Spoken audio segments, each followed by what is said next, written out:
This is part 2 of the topic, who thrives in a highly academic London school. Did anybody come to this morning's one? A couple of people at the front, great. So I do apologise if we run around some of the same topics again. Just to be clear what we're kind of talking about, we're going to really dig into what's meant by highly academic. That's an interesting question. But then particularly, who thrives is the real focus of today's topic. And I'm really delighted that we've got a very eminent panel to address this topic. I'm going to ask them to introduce themselves and introduce their schools.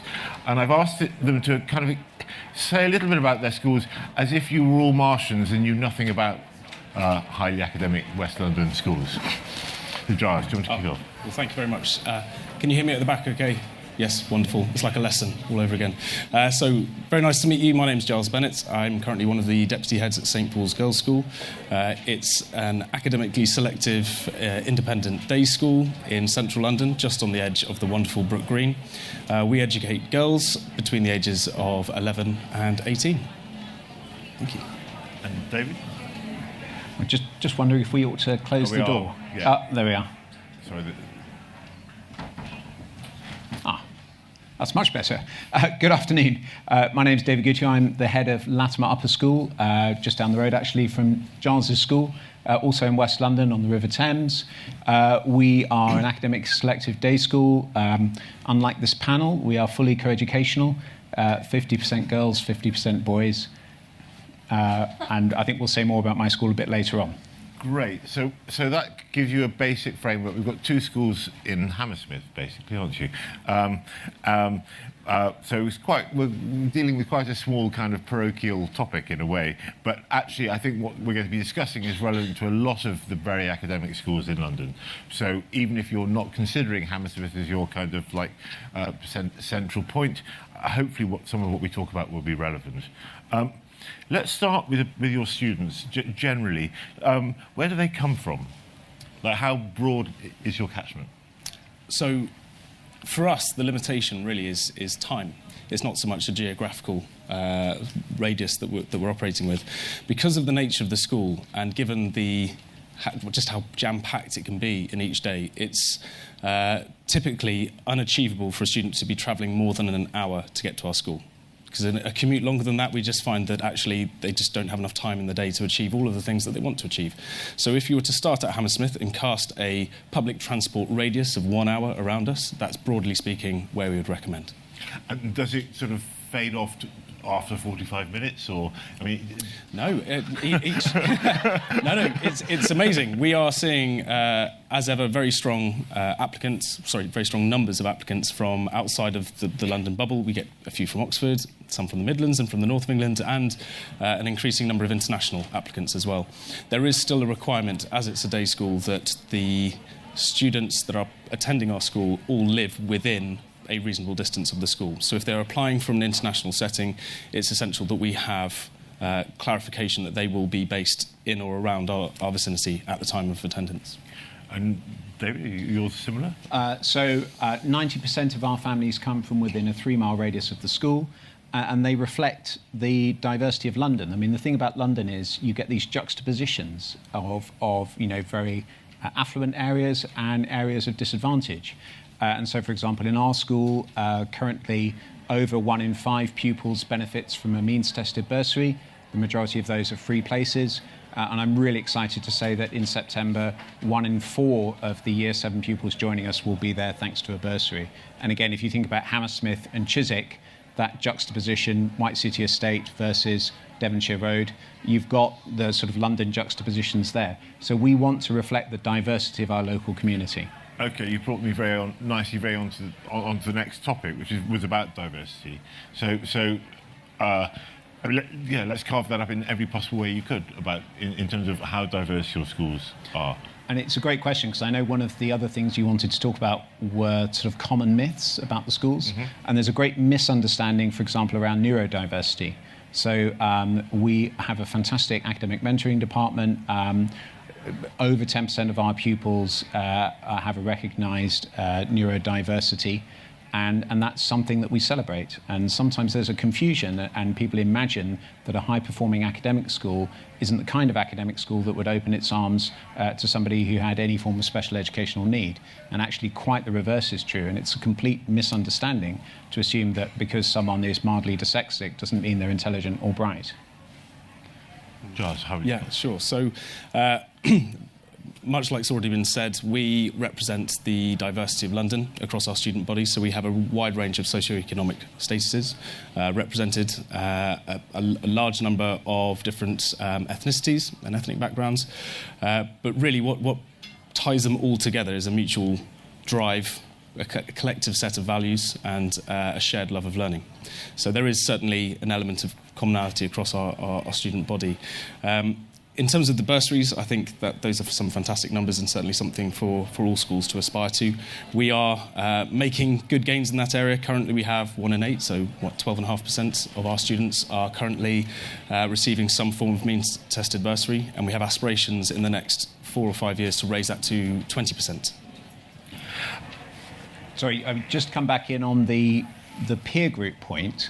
This is more important than you might realise, and there's lovely research now from Sarah Jane Blakemore at Cambridge that shows something that parents have known for a really long time, which is teenagers are obsessed with their peers. But it turns out teenagers are obsessed with their peers not because they're moody or unreasonable, but because there are evolutionary reasons why they are hardwired to be so. Now, if that's true, who you're at school with is a really important part of your education. It's as important as who you're taught by. Because actually, education is a social experience, and we learned this from COVID. COVID taught us you can deliver instruction remotely, but actually education is a social experience about growing up during some of the most formative and vulnerable times of your life in the company of peers and learning important life lessons. So I do think, the peer group and who you're at school with, and being at school with a peer group that is as diverse and inclusive as possible is really important, particularly for being able to then go out and thrive in the real world. And it is one of the real features and joys of London schools, isn't it? And across all types of schools, actually. It's just the schools are like the capital is, and independent schools are no different from any other. The one area where you're obviously very different in terms of diversity is gender. So let's talk about gender and about being single sex and what that means these days. Why you are single sex. Yes, this is always a really interesting question. I found that I've organically gravitated towards single-sex education for my own children. So I have a son and a daughter, and they're both in single-sex education. And then reflecting on this question and asking, what are the motivations behind that? I think, really, there are values to both. There's benefits to both. For me, I see single-sex education as offering an opportunity for particularly girls to thrive in an environment where they get to own being a student. They don't have to look over their shoulder and sort of worry about how they might be perceived by boys, for example. As a school, I think this is borne out through some quite unusual statistics. For example, next year we have, I think, over 85% of our students studying maths in some form or other at A-level. And in fact, for the first time, we have more students studying further maths than single maths, which I think is probably going to buck all national trends. But beyond that, it is acknowledged that there is value in co-education. So as a school, we've put tremendous effort to build our collaborative ties with the boys' school. So we have an increased number of events and activities running throughout the year to make sure that we strengthen ties right the way from year 7, so that'll be with St Paul's juniors, all the way up into the 6th form, which includes things like masterclasses, lecturers, trips out. We often go to St Paul's Cathedral, but increasingly we've seen a number of committees and clubs and societies come together just to share their collective values to make sure that they're all singing from the same hymn sheet. David, the counter case. Well, I'm hugely relieved to hear there's value in co-education. That's great. That means I can go back to school tomorrow. Look, so I've got several thoughts on this. So firstly, I think some of this debate, if I'm honest, is a bit of a red herring and is a bit of a London obsession. Actually, there are, schools are excellent not because of the gender of their pupils. They're excellent because of the excellence of the teaching, the sensitivity of the pastoral care, and the visionary and extremely good-looking leadership. So, that's not, to say that a school must be better because it's only got girls or it's only got boys is extremely reductive in my view. It's quite Victorian, and it's very London. And actually, those of you who come from elsewhere in the world will know that mysteriously, anywhere outside London, and certainly anywhere outside the UK, regards co-education as the normal way of educating young people. Because, guess what? Life is co-educational, university is co-educational, and as I mentioned, school is about learning life lessons in the company of a diverse and inclusive group of peers. So I actually think it's a little bit of a red herring. I'm familiar with the arguments around, for example, STEM, and you'll get the Girls' School Association and the Girls' Day School Trust saying, but, actually, unless your daughter goes to a single-sex school, she won't read maths, further maths or physics. Mysteriously, we've had an award from the Institute of Physics for being nationally outstanding and encouraging girls into A-level physics. The only member of the current UK Biology Olympiad team who's been selected for the international competition went to Latymer. So, again, I think a lot of that stuff is overblown and doesn't control for school type. Now, by the way, I've got no problem with girls' schools existing and boys' schools existing. I do have a problem with some of the extremely weird myths that people spread to scare people away from going to co-ed schools. One thing, so this leads quite nicely on to the next question. We're going to switch now to more about the student life in these schools. But a feature of London schools, which I noticed very strongly when I moved from teaching outside London to coming to teach in London, is that because they're so oversubscribed, there's very little pressure to change. So they're going to talk a lot in a second about the fast pace of life in their schools. But in terms of organisational change or institutional change, they're like dinosaurs. They move really, really slowly and look around a little bit and just carry on a straight line. And that's not the same with some of the boarding schools that are outside here, where they're under intense market pressure and they've just had to adapt and adapt and adapt and adapt. And it's a very, very different kind of mindsets. That's not to make a case, that's not a reason to change, but it's one of the reasons that perhaps explains why London, across the state sector as well, has a lot of single-sex schools. It's historic. Girls weren't educated until the 19th century, and that's why they had separate schools. There's no other reason. So let's. Although the Latymer Foundation was educating girls in the 18th century, that was 150 years before. 150 years before the Girls' Day School Trust, I should add. So, with that historical correction, let's move on to life at school. But let's start with the kind of misconceptions that people have about your schools. So what do you think are the biggest misconceptions about St Paul's Girls? Anything written on Mumsnet, I think, would probably be the best thing to. It's reputationally, the rumour mill around London is vicious and ferocious and perpetuates on a very, very small timescale.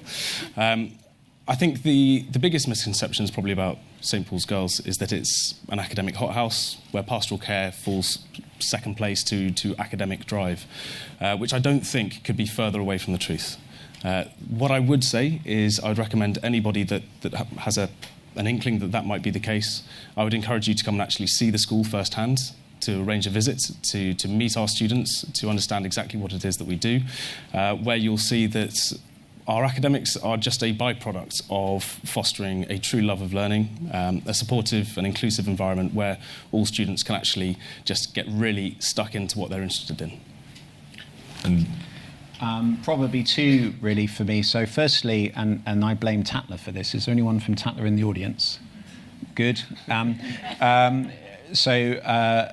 Really annoyingly, I think back in 2007, Latymer labelled Latymer the coolest school in London.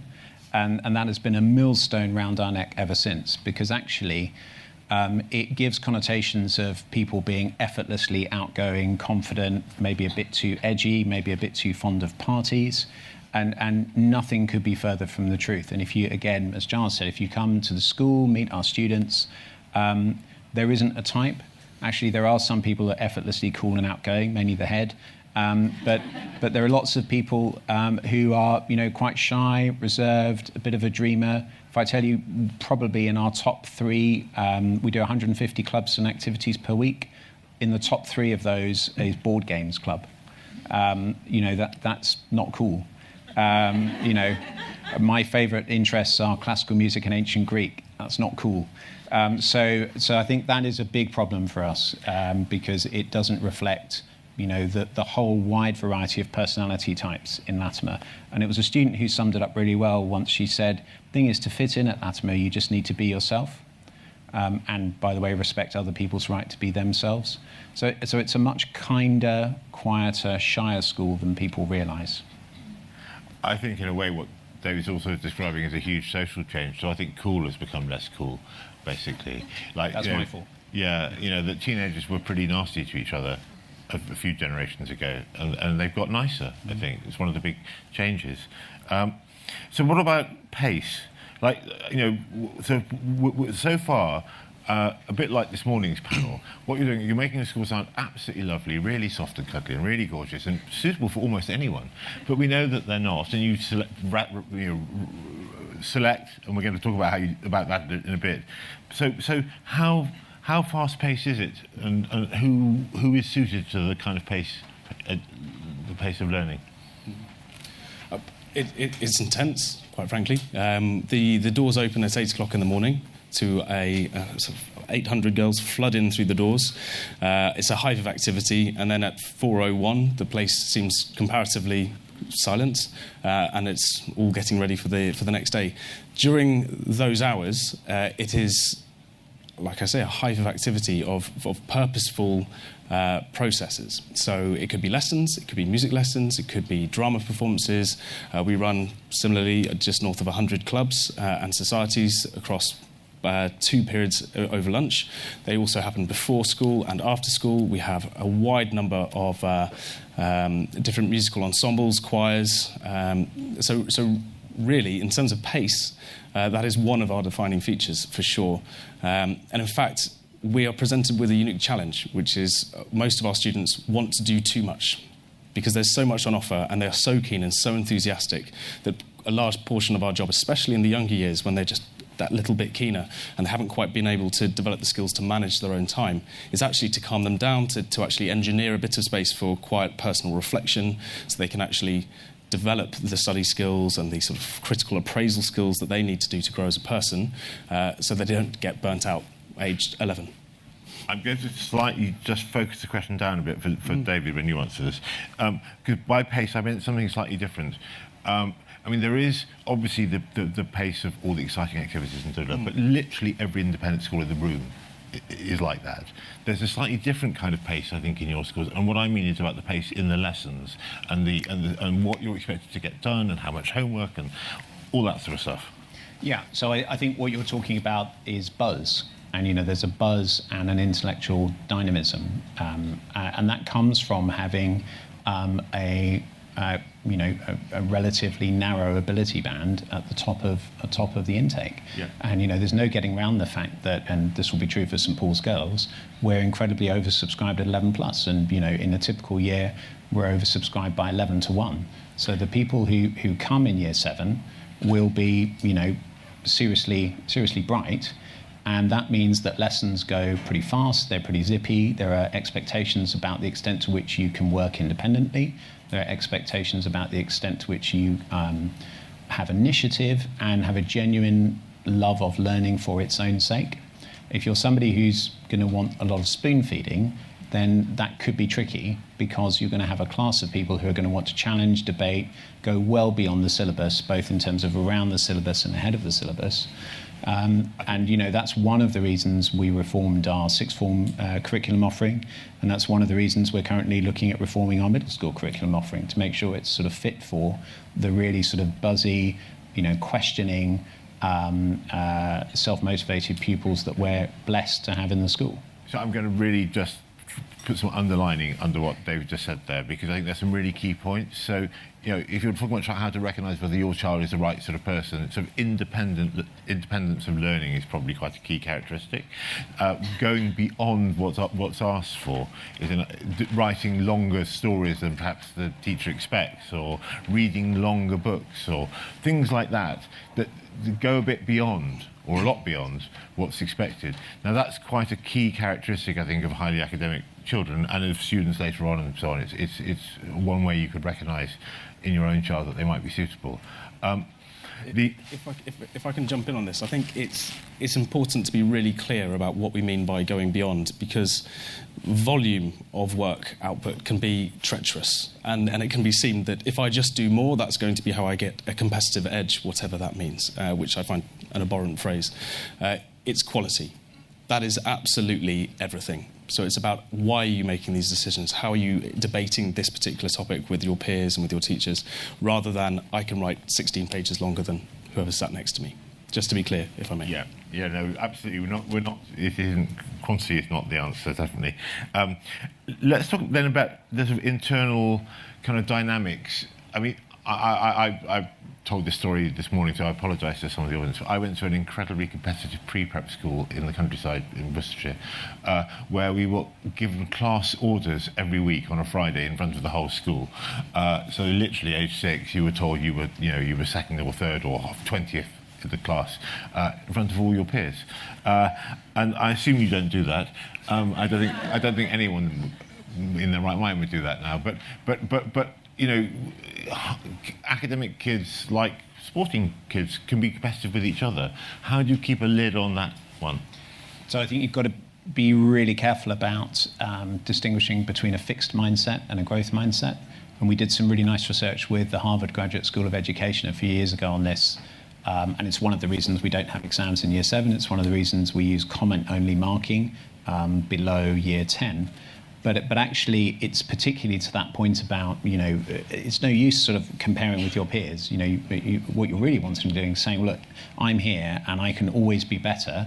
And, about putting in more effort and praising things like effort and improvement rather than raw attainment. Because realistically, whether you're in the top maths set or the bottom maths set, you're going to get a 9 at GCSE. So the marks are less relevant than the sense of, okay, but how are you progressing relative to your potential, and what effort are you putting in to make that so? So in that sense, I think, that's really important, because otherwise if you get fixed mindset and it's all about the number and the certificate at the end, then you lose intrinsic motivation. And, one big piece of advice is, if people are doing it just to pass an exam, just to be able to boast that they got into St Paul's or Latymer, just to be able to say, here's my grade 8 distinction certificate. And, there's nothing more heartbreaking as an educator to see someone who did grade 8 piano and then dropped it because they were just keeping their parents happy and they just wanted the piece of paper that says grade 8 distinction. They don't really enjoy piano, they don't really enjoy music. And that's just, what a waste of a young person's life, time and talents.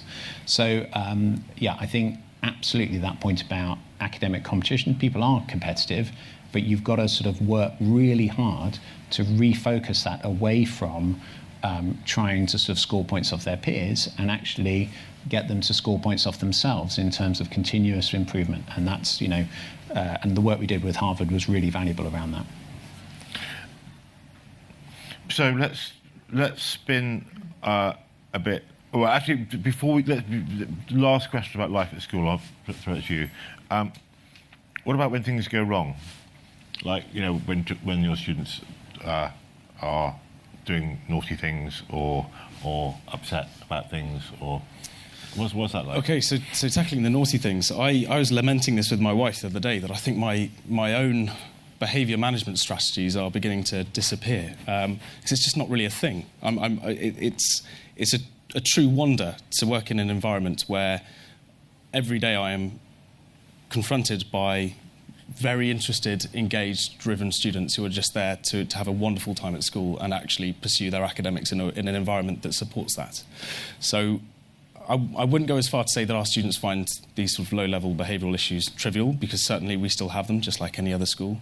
But by and large, the overall ethos of the school is one of purposeful, collective progression. So in terms of what might happen then, perhaps a larger feature is, I've mentioned student burnout, so that's perhaps not the right phrase for it, but it's students who are putting so much pressure on themselves to perform that they begin to show a few cracks under the surface, especially as they're in the run-up to exams, and this internal pressure can be quite significant. I think from a large number of conversations, that pressure can also, the locus of that can be at home. Often the parents can be quite a driving force in that, so please reflect on that. But in those situations, it's about early identification. It's about spotting what's causing these students to be in that particular situation and then putting the necessary safeguards in place.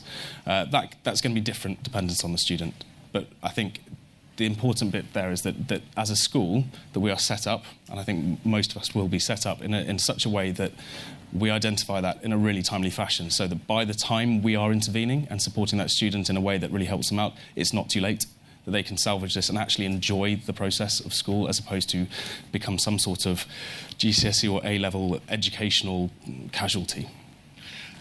Do you have naughty kids? Yeah, you've met my sons, but no, I mean, just because somebody's bright doesn't mean they're immune from all the other things that happen to teenagers. And I mean, let's be honest. Hands up anyone in this room who had an unblemished track record as a teenager. Exactly. So, and actually, sometimes it takes people really clever to do really stupid things. And I think our politicians are really good examples of that. So. It takes a certain kind of intelligence to do something that's dumb. But they're not immune from all the teenage pressures. And by the way, the teenage pressures are getting worse. I don't think there's ever been a worse time to be a teenager. And I understand that people sometimes sort of quote Socrates and say, well, teenagers have always sort of had it hard, and that's true. But they didn't have devices that were designed to be addictive, loaded with apps that were designed to keep your eyes glued to the screen, so people could make billions of dollars out of the time you waste staring at them. And when we were at school, if you got bullied at school, you got bullied at school. It didn't follow you home and keep you up all night. When we were at school, if you were comparing yourself with other people in terms of looks, popularity, talent, now you can be doing that with anyone in the world, which is why Instagram is so harmful for the mental health of teenagers, in particular girls. And there's really nice research now that shows that the impact on girls in particular is far worse. So I think you need two things. I think you need incredible support in place, both in terms of an amazing relationship between home and school, and we are the team around the child. You need incredible pastoral care, which is reactive in terms of, school counsellors, nurses, peer mentors, form tutors. But you also need a curriculum that's proactive, because we know from the NHS that there are 4 things that will statistically significantly reduce your risk of running into problems with your mental health. One is sleep. We did some lovely research with Oxford University about teen sleep. One is exercise. Exercise is the cheapest and most effective antidepressant in the world. One is nutrition, and one is positive friendships in the real world. And that's why we don't allow mobile phones in our school. People put them in a Yonder pouch, like you would do at a music festival, and they get them back at the end of the day. And it means our pupils go around school with their heads up. And it also means that they have real conversations in real life with people face to face. And again, there's very nice research that shows that the impact of that in your brain is different from the impact of interactions, in the online world. So, the answer to your question is, are there some naughty people? Yes, there are. People get things wrong. We all did as teenagers. Are there some people who struggle and need help? Certainly. And sometimes that struggle is in terms of academics. Sometimes that struggle is personal. If you think it's bad now, I'm worried about my boys are 6 and 8. And I dread to think what it's going to be like when they're teenagers. So, as a school, it's our biggest challenge now, if I'm honest, is what can we do to help support people who, as I said, are going through the most vulnerable and formative time of their life in an environment that's weaponized to do them harm. And certainly, as a parent, the boundaries really have blurred between school life and home life because of social media. So day schools used to have an attitude, really, that what happened outside school, once you've taken your uniform off properly, was nothing to do with them. But that's no longer the case. And as a parent, you really have to have a good relationship with the school, because they bleed into each other in really surprising ways. But we're getting into what it's like to be a teenager in your schools in quite some detail. And I want to move on, because obviously here we're talking about younger children and about the application process, and about really how you work out, before we go on to, David mentioned 11 to 1, which is actually the highest application ratio stated in the room so far. Do you know what yours is, roughly? For our sins, it's not quite up there, so well done. In terms of admissions top trumps. So I think we sit at around 7 or 8 to 1. Yeah. Well, that's still pretty high. Some people were saying 5 to 1 earlier. But it's a lot. That's the basic thing. Now, obviously, the other thing we talked about is they could all have 30 to 1.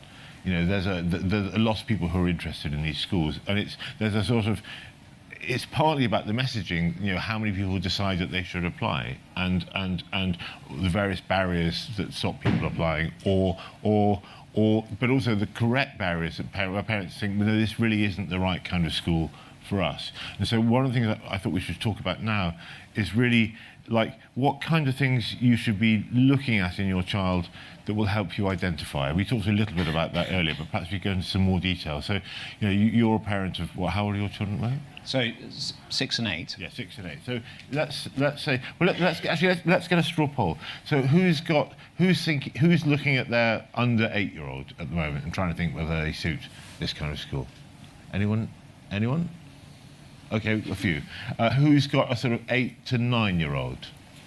Quite a lot. And who's got a kind of sort of closer to 11? Yeah. Okay. So that gives you some sort of markers. So what sort of things should we be looking at? Good question. I'm pleased to see that the vast majority of you are actually with children that are closer to the 11 plus timing. All too often we see parents asking us, I've just had a daughter, so can I sign her up? Yeah, okay, yeah, it's wonderful. It's worth noting there is no advantage to getting your application in early. In fact, we don't really look at them until the deadline in November of Year 6. So actually there is no advantage. It's not like a top-down approach to that. It's really important as well to separate parental aspirations from student aspirations. So you have a tremendous choice across London. You're actually spoilt for choice in terms of the schools on offer. And I'd be proud to send my children to any one of the schools in our area.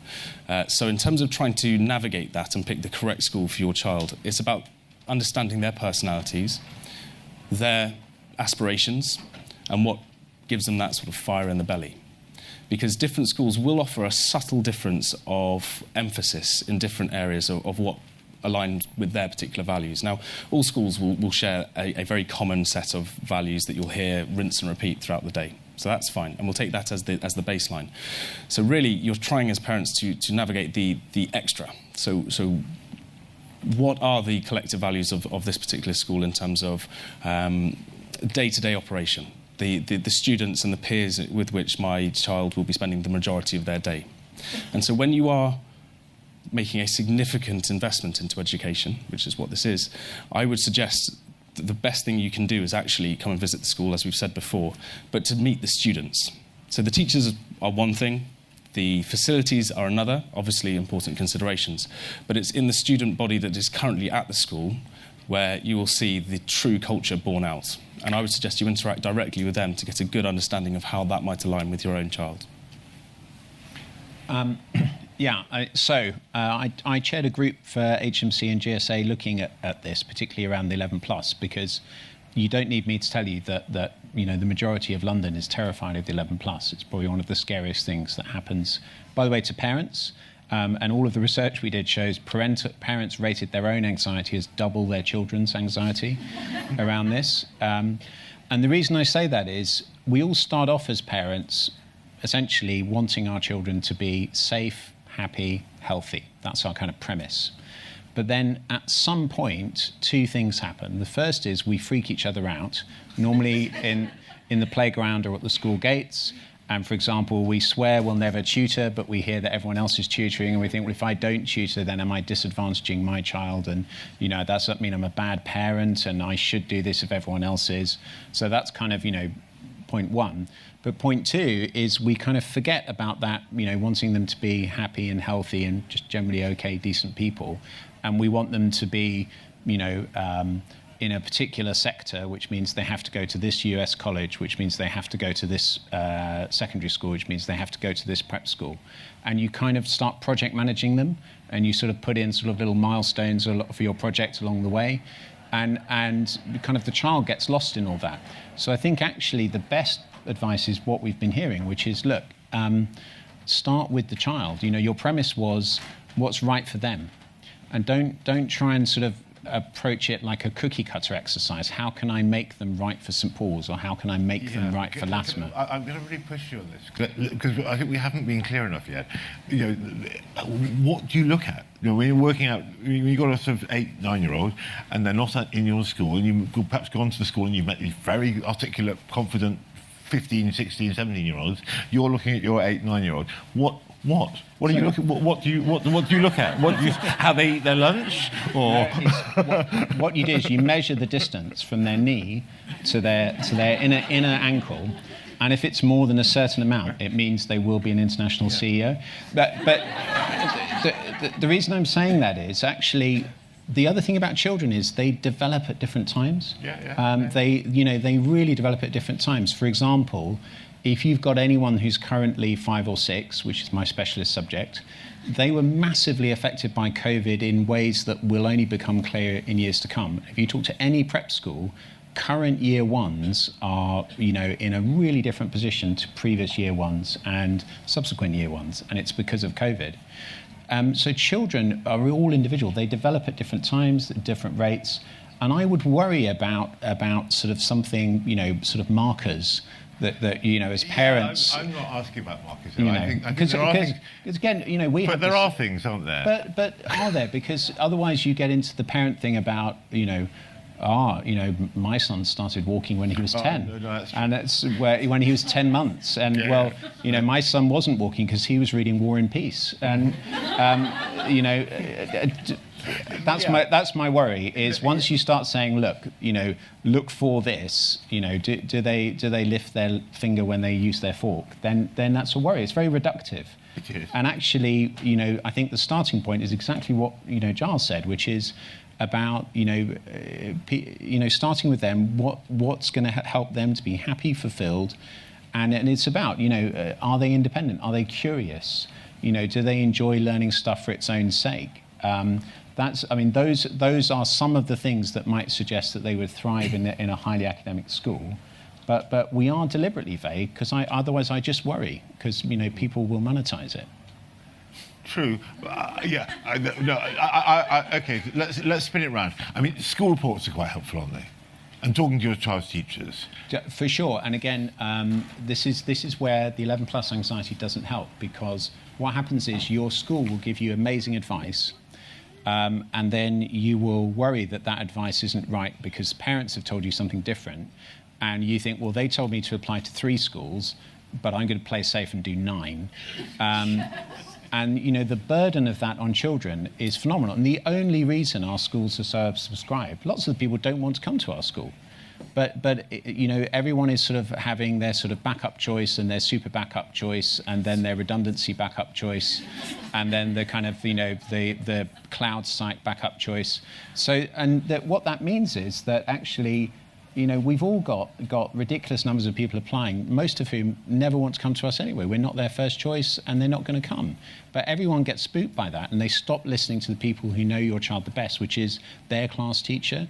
And again, I can tell you, my son's class teachers know them better than any 11 plus ever will, and I will put their opinion of what they recommend for me, for my son, over what I know, as a feeder school. So that would be kind of point one. And then, I think it is really important to be guided by the class teacher and by the school, because they see your child in a way that you don't. They normally see them in a nicer light. So, my son will pick up a pen if he's in a class. He won't do it at home, but he will do it in school. And so they have a very different perspective on our children than we do. And so it is really important to listen to them and be guided by them, because they've seen it before and they know. But they won't sort of, again, give you rankings, because that's not going to be helpful. No matter how hard you try to wheedle them out of them, they won't give you that, and that's rightly so. One of the things we talked about last time, which I think would be good things to, well, we haven't got much time, but we talked quite a bit about applications from children in primary schools, and we haven't talked about that diversity in terms of your intake, and you were speaking very eloquently about how you assess children coming from with different kind of education backgrounds. So perhaps we start with St Paul's first of all. I mean, do you get what proportion come from the state system? Yeah, of course, year on year it's going to change. We are very keen to try and find the right students from across London, irrespective of their educational background. As such, all of the entrance papers are written with the national curriculum in mind. So it has a very distinctively St Paul's flavour to it, but there's no content in that. For example, in the maths paper at 11+, we won't include that much algebra. There'll be some pre-algebra, but just because algebra will not necessarily have been taught in a maintained primary school, we can't disadvantage any potential applicants in that respect. So from an admissions point of view, we are very mindful to make it an inclusive process as far as possible.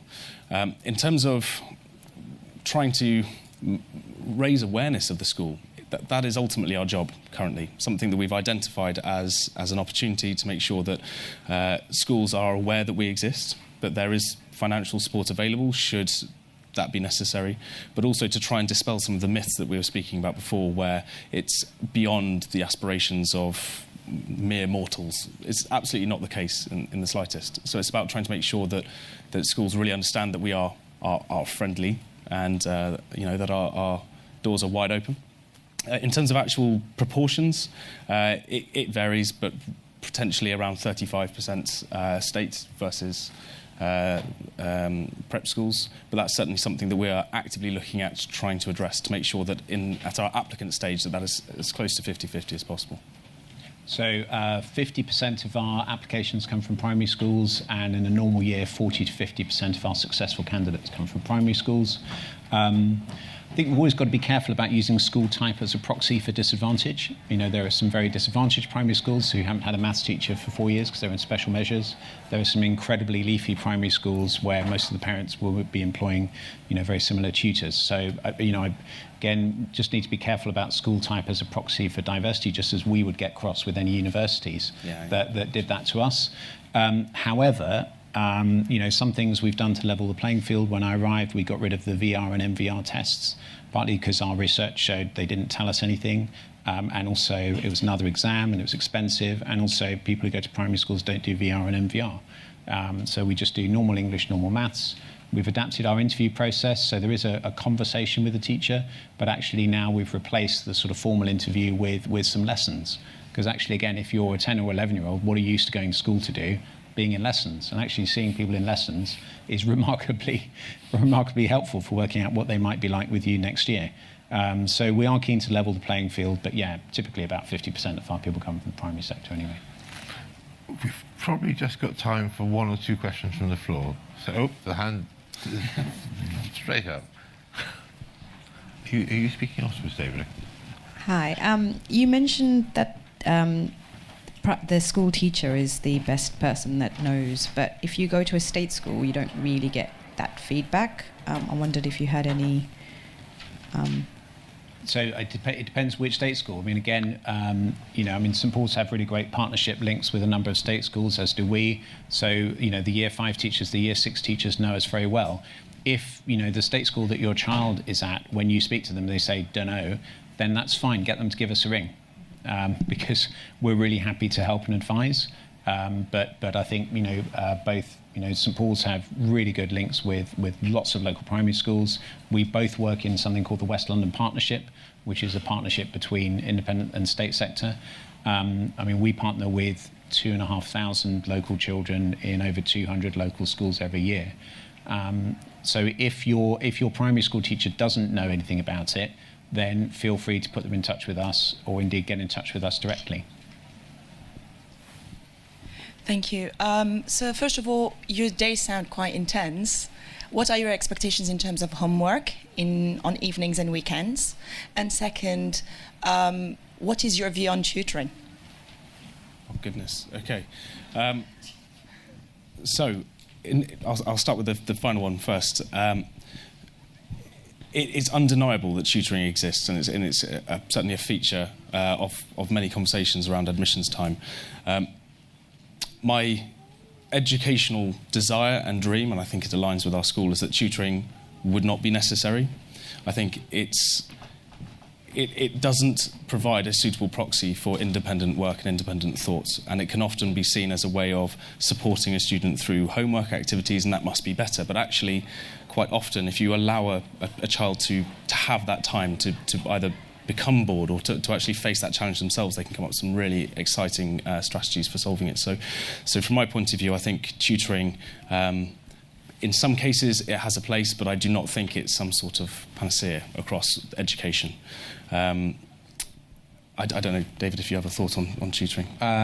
Very much agree on tutoring. On homework, the Institute of Education published an excellent kind of overview of all of the available research several years ago, called Homework: The Evidence, and it showed that actually it's very equivocal whether homework is worth it.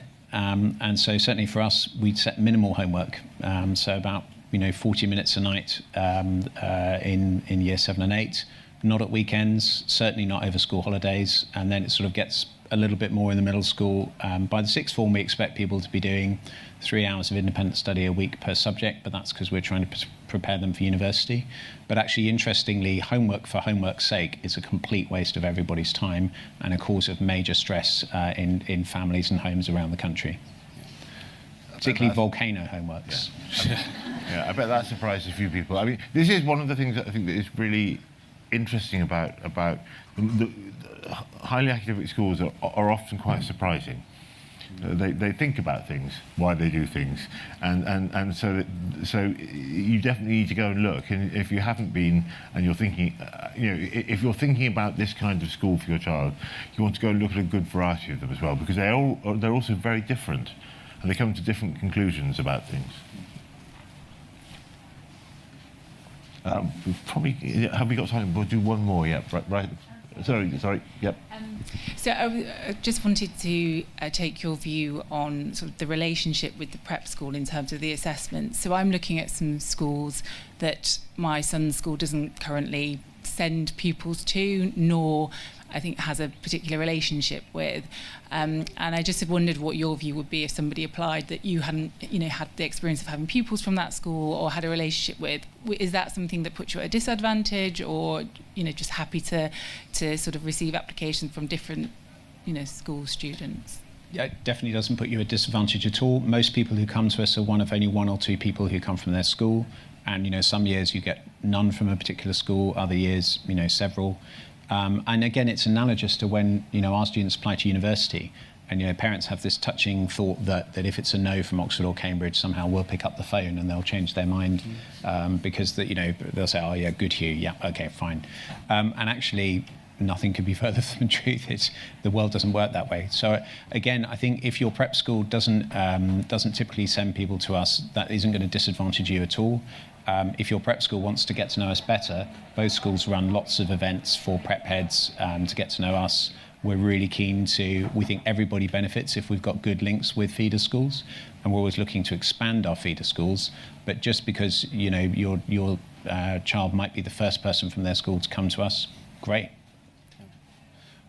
I'd like to add to that of course we approach each and every application to the school independent of their own school's reputation. So whether we know the school, whether we don't know the school, we look at the merits of the child themselves, independent of the environment in which they're coming from. Great. Well, on that, the hand up there, but I'm going to say no, unfortunately, because we do need to finish, and there's another talk starting here in 10 minutes' time on the 11 plus pre-tests and what those are all about. Perhaps then I can add, I'll be stood around outside for a few minutes in case you'd like to come and ask any questions. Thank you very much.